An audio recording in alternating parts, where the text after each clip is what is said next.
Friends finally बन के ready हो चुका है हमारा फोम ड्रोन, जो कि मेरे को लग रहा है फर्स्ट टाइम किसी ने ऐसा बनाया होगा। अगर किसी ने बनाया है तो भाई मेरे को ज़रूर कमेंट कर दो भाई।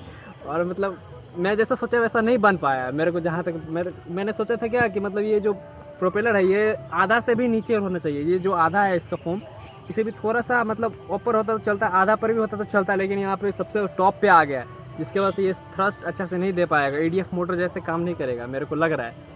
तो चलिए इसका देखते हैं अब फ्लाइट टेस्ट। मैं तो बहुत ही एक्साइटेड हुआ, इसमें फोल्डेबल प्रोपेलर यूज़ किया हूँ और ये मतलब काफ़ी छोटा फ्रेम में बना है ये ड्रोन, जो कि मैंने वुड से बनाया है, ये प्लाईवुड से।